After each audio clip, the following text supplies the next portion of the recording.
Welcome back to the program. If you're just joining us, this is Bottomline Africa right here on KTN News. Earlier in the program, we did ask you if you believe the Rwandan system of governance under President Paul Kagame is sustainable. We did ask you if you do believe that the Rwandan governance model under President Paul Kagame is sustainable. You know the drill. Our Twitter handle is at KTN News. You can as well tweet me at Yusuf Ibra. Always remember our hashtag is Bottomline Africa. Well, of course, you're right in time for our studio discussion tonight. And Rwanda has been praised in the region as being, one of the most progressive economies with a stable government with little tolerance to corruption. However, critics say President Paul Kagame is perpetuating an iron hold on the country and muted dissenting voices despite credits for stabilizing the country after the 1994 genocide against the Tutsis. Look at this editorial first, which reviews, of course, the Kagame presidency as aired on TRT World. In Rwanda, Paul Kagame has been in charge for 17 years. He came to power after a horrendous genocide, and he did a lot of good things to get the country back on its feet. He recently won 99% of the vote. I'm no Catholic, but I don't think even the Pope would be able to get 99% of the votes in Vatican City. If you look closely, there's a recurring word every time you look at the reaction, media-wise, to Kagame's 99% win.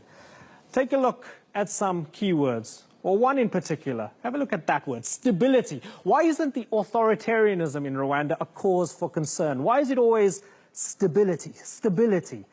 Why won't it possibly plunge the country into turmoil? Are we conditioned to believe, when it comes to Africa, that the tighter the grip, the more stable the country? Look, Kenyan opposition leader Raila Odinga might be playing with fire, especially since he has threatened a boycott of the rerun. Maybe there will be trouble.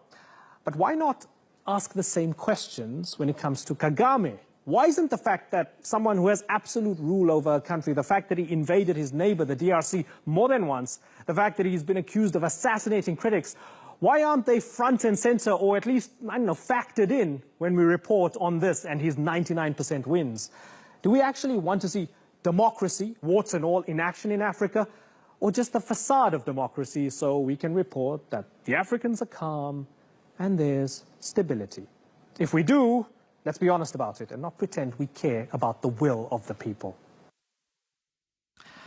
A very interesting review there, and that takes us straight to our discussion tonight. In studio, once again, we have Ambassador James Kimonyo, who is the Rwandan High Commissioner to Kenya, Barack Muluka, publisher and regional governance critic, as well as Mark Bichachi, a political affairs analyst.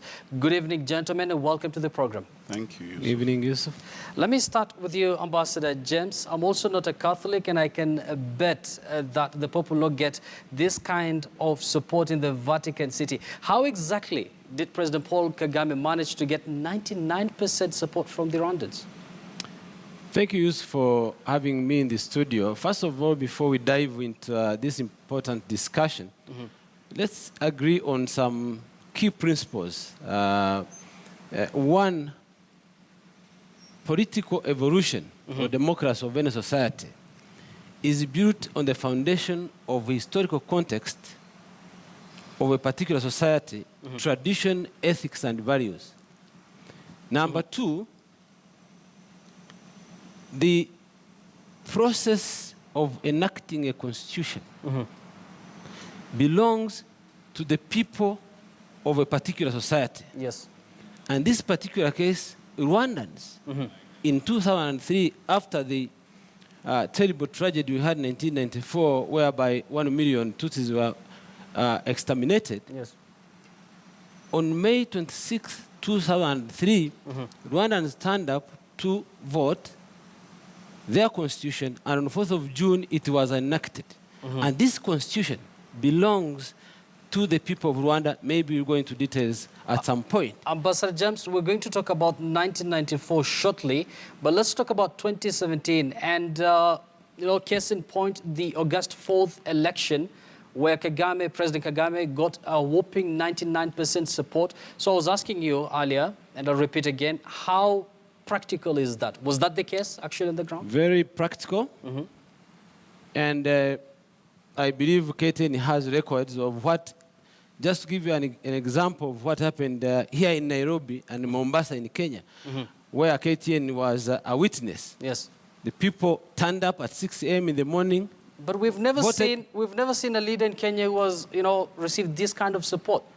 Well, I think I saw the recent elections that in some constituencies, President Uhuru got more than 98%, and in other constituencies, Right Honorable former Prime Minister Raila Odinga got more than 99%. So it's not unusual for a particular leader to be popular in his area or constituency. So President Kagame is popular in Rwanda because of what he did in terms of turning around. Let me bring Mr. Barak into this conversation. Barak, do you agree that it's not unusual to see a president getting 99% support from the voters? And we're not talking about constituencies here. I'm talking about the national election.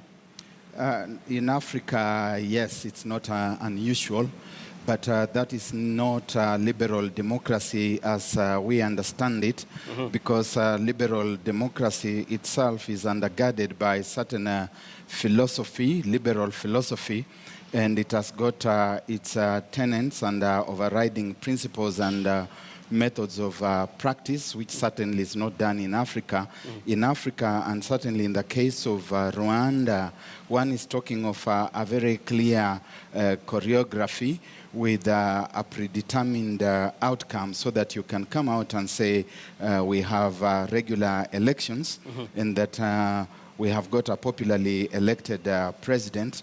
Certainly, if we want, we can deceive ourselves that we have had an election, but it doesn't happen anywhere in the world.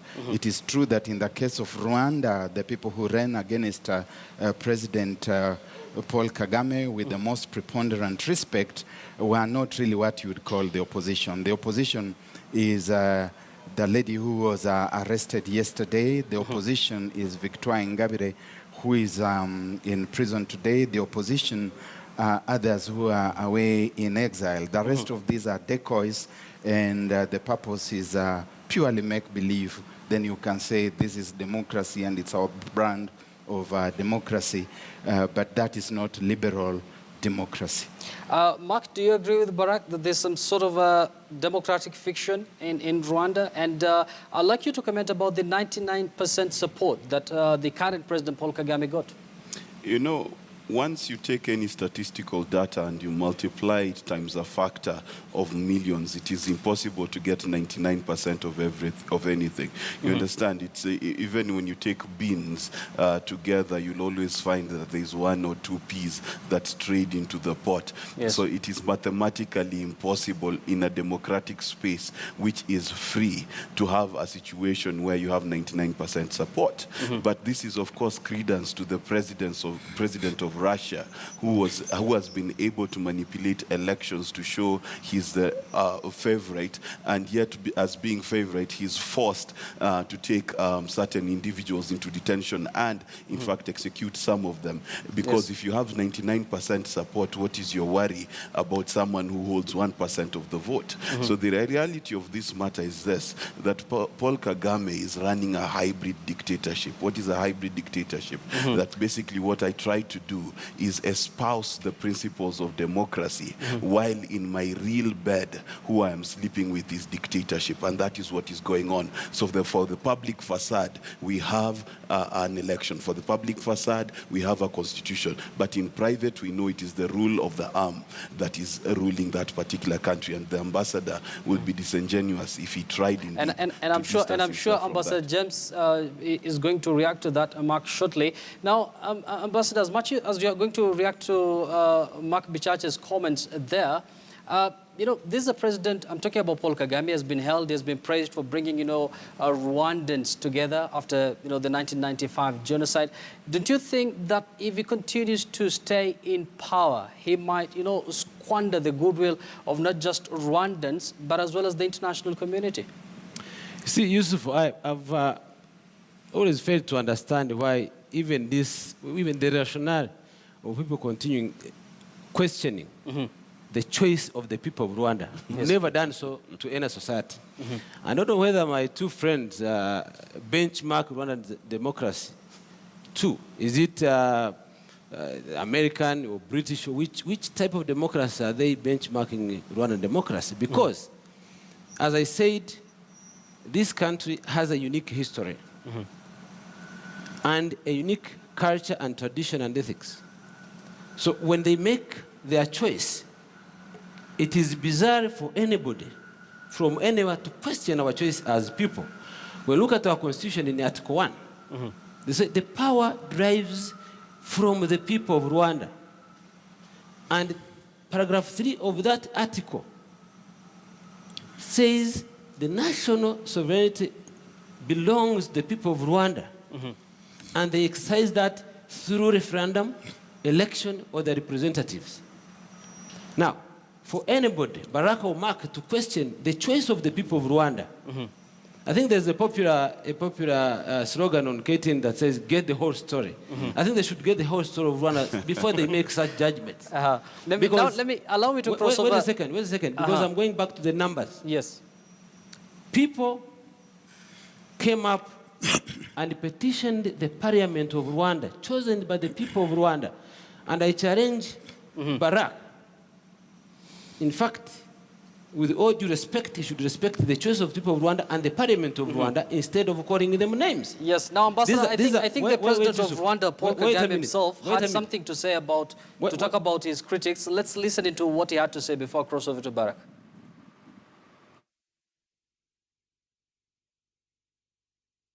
Take risks.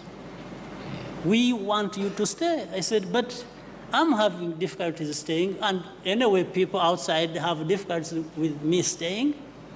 So about thinking about that, he would say, well, but those same people from outside, when the country was on fire, burning almost to extinction, these fellows were just, maybe people need to go beyond what they are used to. Yeah, this one can't go beyond this, beyond that. What is the right time in dealing with the country's problems, and particular problems, for example, for Rwanda? Well, that is President Paul Kagame reacting to his critics there. Now, Barack, let me just repeat this once again. You were with me in the last show, and I had indicated that, Rwanda has been ranked as one of the least corrupt countries in Africa, the cleanest, the safest. It has a huge, representation of women in parliament at about 61%.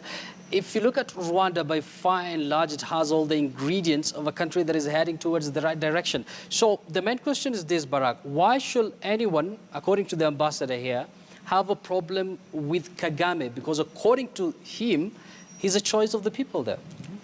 I think the ambassador is mixing things up. First, there's a diverse difference between whether Rwanda is stable today and whether the stability is sustainable. Those are two very different things. When we also talk about whether it's democratic, that's a very different thing. Yes. And one needs not get emotional about these things. We are not even questioning what is called the choice of the people of Rwanda, if it is indeed their choice. We are taking a scholarly and intellectual look at the Rwandese context and just describing it for what it is. We have got absolutely no interest of a political nature in that country, and we are saying that this is the brand of Rwanda.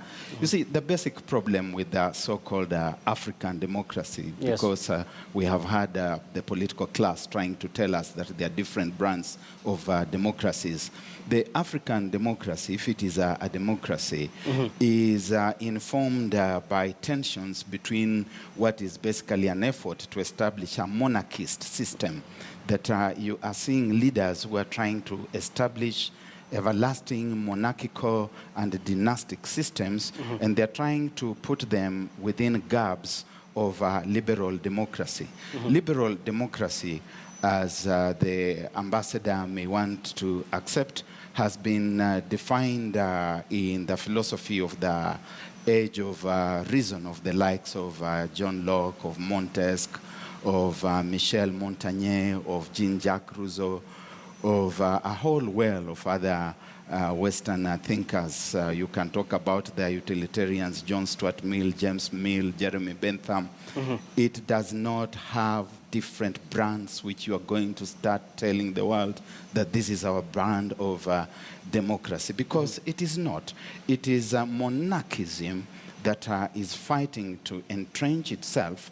Hence, you have got people who want to be king forever, but they find that they live within a liberal democracy context, and so they want to put on a guise of democracy. It's something that we may want to call isomorphic mimicry, that you are mimicking people in a different context and trying to look like them while knowing that you are not. It would be useful if the people of Africa would accept that they are in love with monarchical and dynastic systems and find a way of entrenching them without tending to pretend that they are conducting democratic elections that make them kings forever. But Barack, you've already mentioned the democracy in Rwanda as being some sort of a democratic fiction. You said the opposition that is in place in Rwanda at the moment is not the true opposition. What do you mean exactly? And perhaps, don't you think that Rwandans, even if they don't have a name for their own democracy, don't you think they seem to be comfortable with their president? You see, when people operate under fear, people live under fear. There are things which you cannot talk about, not even in whispers. There's no vent for expression. There's no room for dissent. There's no space for alternative opinion. And anytime you try to voice alternative opinion, you are accused of denying certain historical facts, and you are apprehended and locked away.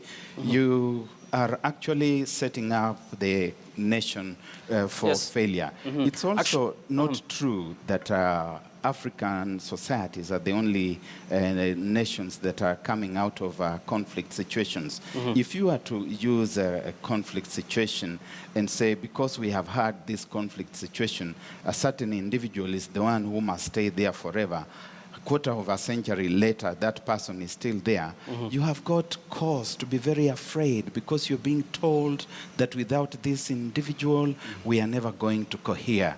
Individuals who become good rulers put in place systems that become self-sustaining, such that if I am not there, there's no fear that the stability that we enjoy will continue to be there. So let's make no mistake. Rwanda is stable, Rwanda is doing very well, but that is undergirded by a substratum of quicksand.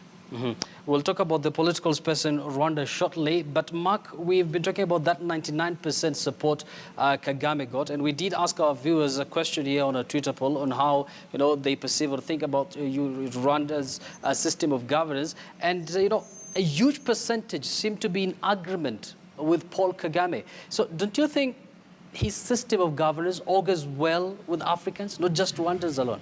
You know, one of the things that we need to understand clearly about the African context is we worship development. Why in the past we've not seen any form of development? And credit where credit is due, Paul Kagame has transformed the nation of Rwanda. But that's the same thing that was said of Museveni in the 1980s. It's the same thing that was said about Daniel Arap Moi in 1980. So the reality of the matter, starting well does not determine that you'll finish the race well. Secondly, if it looks like a duck, smells like a duck, and talks like a duck, it is most likely a duck. So let me tell you how you tell this duck. Number one, if a citizen is unable to criticize his government, that is a dictatorship. If the government does not have a succession plan beyond an individual, that is a dictatorship. If an ambassador can sit in a show like this and be unable to say, you know what, as Rwanda we've made mistakes A, B, C, D, then that is someone who's unable to face the realities. Fourth thing that makes a dictatorship is someone who constantly reminds you of the past that you've lived. And this happens in marriage quite a lot so that everyone can understand. If one spouse cheats and the other one keeps reminding you that you cheated and therefore you must behave in a certain way, that person has become a dictator. And that's how you tell a dictatorship. And I'm sure Ambassador James is going to react to that. Ambassador, there's a quote here from Dr. Frank Habineza, is the Green Party leader. That is, I believe, the opposition in Rwanda. He said, "I'm scared, I'm not a criminal, I just have a different idea." So one will question, where is the political space in Rwanda? And actually, we've seen another arrest today. Well, Yusuf, let me say something. First of all, let's agree on how we divide our time in terms of how we undertake this discussion, because I think the focus is on Rwanda, so I should be given more time. Well, when Okay, you have your time now, Ambassador. When Baraka speaks, it reminds me when I was at the university, I was doing engineering, but I used to attend development studies classes. He sounds like a professor talking about theoretical stuff, no facts, nothing, and there is no substance in what he's saying, because he's not using any example whatsoever in terms of how Rwanda has reached where they are today. Let's focus, Ambassador. Wait a second. Let's focus on the Wait a second. political Now, space at the moment. Wait a second. Now, I said they should use your slogan to get the whole story of Rwanda. When you look at our constitution, in its preamble, and when you go to Article 10, Yes. the constitution says we are going to build a state based on consensual and pluralistic democracy founded on the basis of power sharing. Now, when you have that in your constitution, and that everybody, like when the president wins elections, with the percentage you mentioned, he can only appoint 50% of the cabinet. The remaining 50% goes to the opposition and the rest of the citizens who are capable to serve the government. Now, when they don't see any fighting within the government, they think it is one-man state, one-man show, which is wrong. They should get the entire story, how this constitution is built with all due respect, Ambassador, there was a referendum, I believe, in 2015 where the constitution was changed. And now we're seeing a situation where Paul Kagame is going to serve as the president of Rwanda if he's going to win all the elections. And apparently it seems he will, because he just got 99%. He's going to rule up to the year 2034. I mean, once again, there's no rationale in that argument. It's misplaced, because it is the people of Rwanda who decide. Remember, President Kagame is one of those. Let me get you a quote from your president, and he once said that if he was unable to groom a successor by 2017, this is what he said. He said, "It means that I have not created capacity for a post-me Rwanda. I see this as a personal failure." Do you think Rwandans are depending on Kagame a bit too much? Where else in the world has ever any president groomed the successor, if it is not a monarchy? Where? Give me an example. Mark, do you want to react to that? The leader inspires his people to run for government positions, including the presidents. You can't blame the president and keep on it. This has been said over and over, that he should groom the successor. This is not a monarchy. It's a republic. People run for presidents. There's nobody who groomed Obama. The United States created the environment for anybody to run, and President Obama ran and became the president. So this question that keeps coming, that President Kagame should do, gloom and create someone to succeed him, that's wrong. It's a misplaced argument. Barak, I hear you laughing. Can you react to that? Yeah. You know, we are not talking about President Kagame grooming as successors. Yes. We are basically talking about the president leading a government that puts in place systems and institutions that pave the way for smooth succession and continued stability. That you don't have to sit down and start thinking about a specific individual and say that this is the person that I'd like to take That's what I say. over from me. If you look at inspire your people, yeah? Ambassador James, let Barak finish and then I'll come back to you. The diplomat be a little diplomatic and allow us to listen to one another. Yeah, I think he's a bit diplomatic now. Continue, please. Okay, carry on then. I'll give you the time. Speak. Barak, continue, please. I'll come back to the ambassador shortly. Thank you very much. Yeah, so we are talking about systems, about institutions that are, first of all, we need to pay huge tribute to President Paul Kagame and the government that he put in place. We have got to recognize the infrastructure that brought him to power. Yes. We know that those were very troubled times, and that he did a lot of good work to bring stability to Rwanda and restore Rwanda to order. But having done that, you must go beyond looking at yourself as that stabilizing factor, because there's need to transfer that stability or that stabilizing effect from yourself as an individual to institutions. There are institutions which are governed by a certain philosophy, certain practices, certain values, certain methods. If it becomes a question that there must be so and so, and that without this individual, there is no stability. And I've been asked to give examples. You can go back to history. You can look at traditional history, whether you want to look at Sundiata Keita of ancient Mali, Askaya Mohammed of Songhai. If you want to look at more recent examples of Mirambo of Tanzania here, you can look at Felix Houphouët-Boigny of Ivory Coast, Modibo Keita of Mali.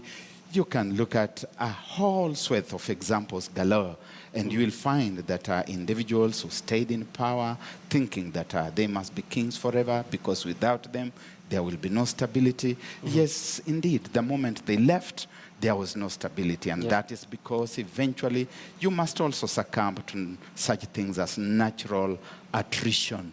No matter how solid you are, the time comes when natural attrition also dictates that you must vacate that space. Yeah. So we are saying that President Kagame has done very well, but he could do even better, especially if over the next 7-year period, he's going to put in place institutions, systems, instruments that are going to enable people to have succession without him being there. Finally, when you talk about things like the sovereignty, the constitution says this, all these African constitutions open with that proclamation of sovereignty belonging to the people. But in practice, they do not respect it. Well, Mark, I'm not a student of history, but I've never had anything called Rwandan democracy, and it seems that, you know, there's some other African countries, some African strongmen who might follow suit and acquire this kind of democracy, and there are those who come from the school of thought, you know, that Kagame is doing everything for Rwandans, and it seems they're confusing two things, development and democracy.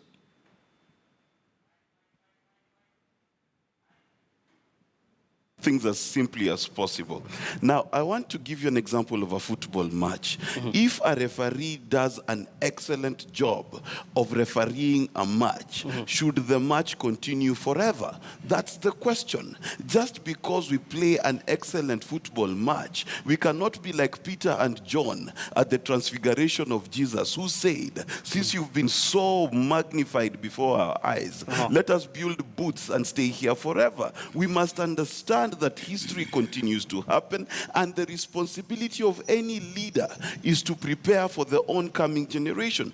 Any nation that cannot imagine itself beyond its strongman is destined to a crisis. This was true for Gaddafi, it was true for Saddam Hussein, and the funniest thing is it was opposite for Konrad Adenauer Stiftung in Germany. It was opposite for Mwalimu Nyerere in Tanzania. And you can look at the peace and stability that Tanzania has enjoyed because of Nyerere. To this day, anyone who runs for office quotes Nyerere. So the question that Rwandans have to ask themselves is, beyond Kagame, what is going to happen to our nation? We need to build institutions within Rwanda where we can say that Rwanda is stable, not because of Kagame, but because of what Kagame did. It needs to become more of a past tense rather than a future. Otherwise, Kagame runs the risk of becoming a father who's fathering a son who's above 35 years old. Now Bichachi, to counter your Jesus analogy, one of our viewers here at Aimeremi says,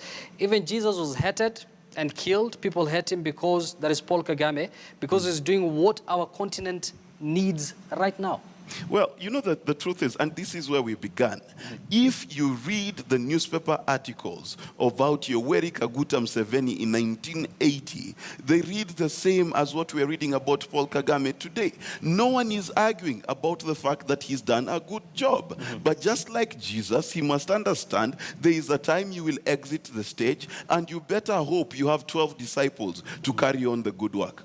Ambassador James, I'm sure you've heard about that, that comment from Mark. Sure, We are seeing a possibility of Kagame ruling Rwanda up to the year 2034. This is quite an interesting conversation. First of all, I don't know when last the two panelists have been to Rwanda and how many Rwandans they have interacted with, because even talking about the diplomatic skills, I don't know when last they were there and how many Rwandans they have spoken to, even here in Nairobi. All right?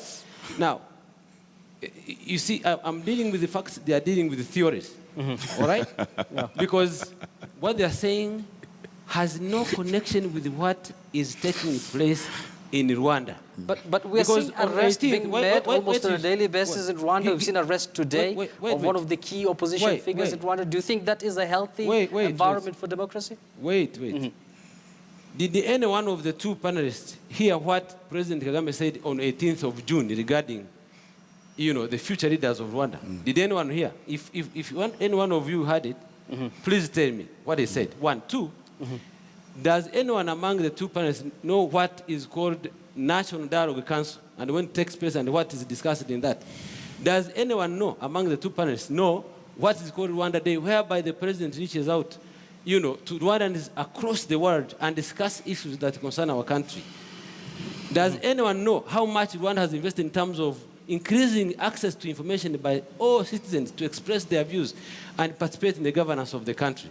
Do they know anything? Because what they are saying, as I said, I feel like I'm in a lecture room where someone is giving me a theory without relating it to the facts on the ground. Yeah, but Ambassador James, I think they've applauded, they've congratulated the president for the development agenda he has in Rwanda. It's the cleanest, it's the least corrupt in Africa. I think both Mark and Barack have agreed on that. But what they are questioning is the democracy in Rwanda. We're seeing a situation where people are being threatened, people are being jailed. Yeah, so the question is, when can the opposition in Rwanda get an open space? Let me tell you, Rwanda, that's, again, back to my point. Rwanda, for many, many years since independence, used to be a one single party state. Yes. It is only after the RPF under President Kagame that came into power that multi-party democracy, which is enshrined in our constitution, started. We have more than 10 political parties participating in the governance of the country. All right? Now, the confusion, I think even Barack has been, the last show you had, is that once you are a criminal and you find a cover into becoming an opposition leader, then the criminal aspect of your life is now forgotten. You become a political leader. And once you are prosecuted as a criminal, it is called political persecution. Now, if I commit a crime as an ambassador today, it is very easy for me to easily hide into opposition and say, I'm being politically persecuted, without looking into the facts of what he spoke about Victor Ingabire in the other show. Does he know the details, which is in possession of police in Netherlands? Does he know? Does Baraka know what police in Netherlands possesses against Victor Ingabire? Does he know? Can he say it on this show? Because we are dealing with facts. Well, this is not a debate about Barack, but definitely it's about the democracy in Rwanda. You've mentioned the fact that there are about 10 political parties in Rwanda. Yes. One of the lead figures, that is Frank Habineza, I've already given you the quote. He said, I'm scared, I'm not a criminal, I just have a different idea. It seems people don't have an open space. How can Habineza be scared when I attended the inauguration of President Kagame? Yeah. On 18th of September, Habineza was seated in front of me in the inauguration, safely. Barack, your final comment as we wrap up? If you take an animal and separate it from its tail, you cannot say that they are two. Even if you chop that tail into 10 segments and you say that they are 11, they are not 11. It's one animal and its tail. these are things that His Excellency is calling the opposition. They are not the opposition. They are part of the choreography. This, which he calls democracy, is a democratic fiction. The truth of the matter is that we are not, or I'm certainly not trying to downplay the achievements that have been made. I think they are there for everybody to see. We are taking an intellectual look at the situation. And as scholars, anyway, we don't even need to be living in Rwanda or visiting the place every day. We study happenings and occurrences in time and spaces that we have never been to. And we do so with exactitude, we do so with precision, we do so with spice, we do so with credence. And I'm sure that the ambassador will understand and appreciate that he is on a tour of duty. I'm sure he's been listening. He's Barak, I think we're almost... duty. And since he has been discussing me, I'm also allowed the right of reply to discuss him. He's on a tour of duty, and I don't expect him to agree with the things that we are saying, valid as they may be. The Clearly, truth we of the have to matter is agree and that a good disagree. job has been Barak, done, I think that but will serve going as your forward, final comment. there's going Mark to your be final need comment in 30 to seconds. put In in 30 place seconds, Mark. institutions, forums, and instruments that guarantee stability and continuity in Rwanda. Thank you very much. Well said, Barak. Let's cross over to Mark. You have 30 seconds. Very simple. The way you test to know whether it is a dictatorship or not, take a taxi ride and ask the taxi driver, do you believe that Kagame won the election fairly? If the taxi driver can keep going straight, then he won it fairly. If the taxi driver is about to drive off the road, then no, definitely. You live in a dictatorship, and that fear causes him not to drive. That is my test in every country I've gone to test for dictatorship. It's been true in Uganda, and it will be true in Rwanda, I'm sure. I think that will serve as your final comment. Ambassador James, 30 So, seconds. Mark, I ask you to go and talk to taxi driver and anybody on the street. They will tell you a different story from what you are saying. Number two, the panel sound like they are prophets of what will happen in Rwanda. I want to tell you, whatever President Kagame has done for this country, he has done through building sustainable institutions to lead this country into a positive future and prosperity. Many thanks, Ambassador James Kimonyo is the Rwandan High Commissioner to Kenya, as well as Barak Muluka, publisher and regional governance critic, as well as Mark Bichacha, political affairs analyst. Thank you, gentlemen, all of you, for your input within this program. For now, let's take a look at the images of the day.